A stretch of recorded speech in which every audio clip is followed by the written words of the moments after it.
Thank you very much, Dean Benbow. Thank you to the entire platform party, and thank you to everyone that's here. It is an honor. I was completely stunned when I received news a few weeks ago that they would like me to make this address. My immediate response was, who canceled?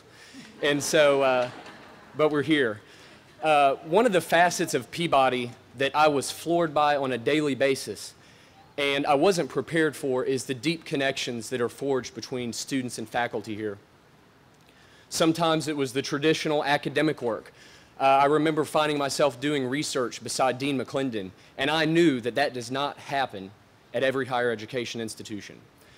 When I received some difficult news last year, one of the first phone calls I received was from Professor Chris Loss.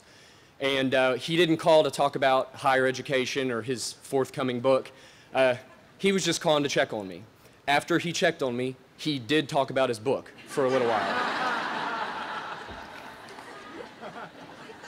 These facets are uniquely Peabody, and so I hope the graduates will take a moment with me to thank the faculty that have enabled us to get here.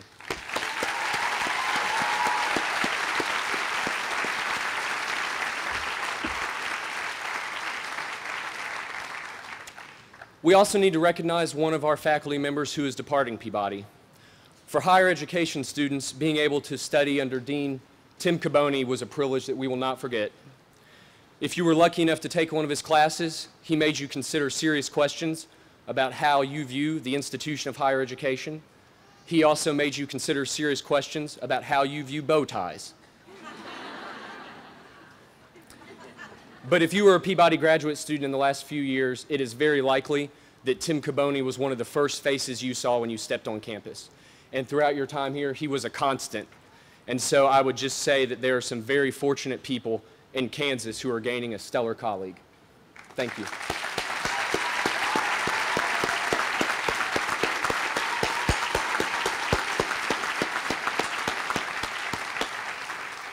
And finally, I have to thank my wife for all of her support. For the last 2.5 years, she has been a graduate school widow, sharing me with the stacks in the Peabody Library and serving as editor-in-chief on all papers.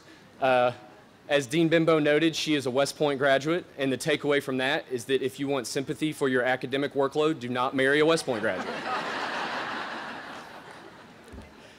The first thing you do if you find out you're giving a commencement speech is you think about the commencement speeches you've heard. And I came to two conclusions. First, they're generally too long, so I'm going to try to be brief. And second, a lot of the details are lost to time. They say if you talk about something that matters to people, they'll remember it. So I'm going to do my best in the next few minutes to talk about something that matters. I wish I could tell you after today that when we receive our degrees, we're all going to follow perfect tracks of success. But we know that's not true. The fact is, every single one of us have adversity in our path.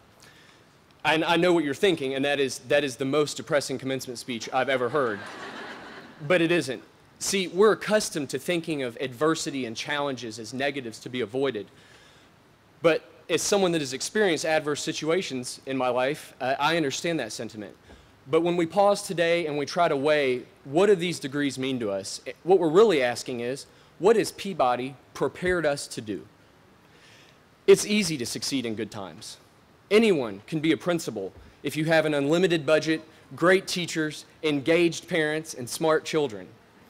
Anyone can be a college president and lead in a stellar fashion if they have an unlimited endowment and they can recruit any faculty member they want. But I don't think that's what we came here for. And I don't think that's what we're prepared to do. Some of our classmates are already doing it. Think of what it takes to go into the poorest country in the Western Hemisphere, 80% of the population living under the poverty line, and decide this is exactly where I want to be. Think of the audacity it takes to say, this is where I'm going to teach. And now add in the worst regional earthquake in 200 years. I'm speaking, of course, about Haiti.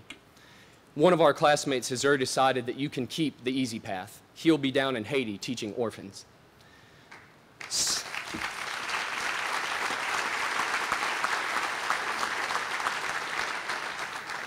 Steve Kirby is that classmate. In a few minutes, he will become Dr. Kirby. And after that, I can bet you he'll be back in Haiti very soon. If you remember nothing else from this speech, please remember Steve's organization, Housing, Education, and Rehabilitation of Haitian Orphans. Take a moment later today or tonight, please visit his website. Every time I go to that site and I see what Steve and his colleagues are doing, I say that is what Peabody has prepared us to do.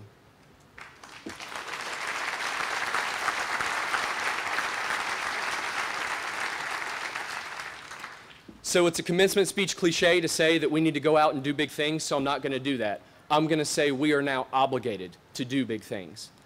The fact is the confluence of receiving an amazing theoretical and intellectual background here, partnered with the fact many of us are educators, leaves us responsible. We are responsible to do the big things, and in fact, I would say that what Peabody has prepared us to do is to seek the big things and to seek the tough things. The good news is we're ready. The time we spent in Professor Mimi Engel's class taught us to evaluate organizations. The time we spent in Professor Catherine Loss's class taught us what we've done right with America's schools and what we've done wrong. The time we spent in Professor Deaton's class, his quantitative methods class, taught us why we did not become math majors, but also how to use data to tell a story.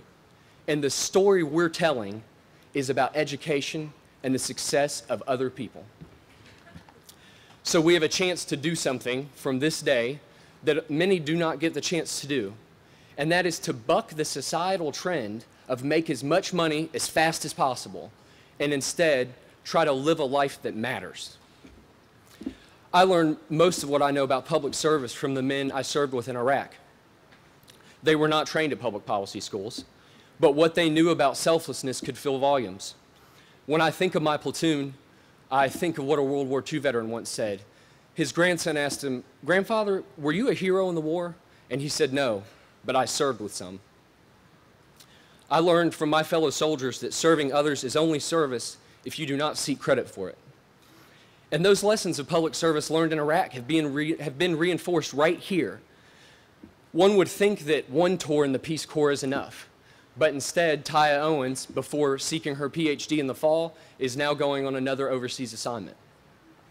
Jamie Place came to Peabody after already serving in a tough school as a Teach for America Corps member, yet she came here with her enthusiasm still intact and is going on to become an education policy analyst for the governor of Tennessee. That's public service.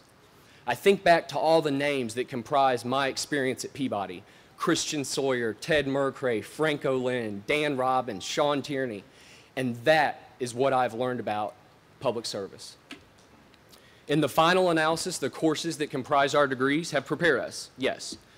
And the academic theories we have acquired will not be forgotten. But I think that in the final analysis, when we look back at our experiences, it may prove to be true that the best lessons we learned were from each other. Thank you very much. Congratulations to all my fellow graduates.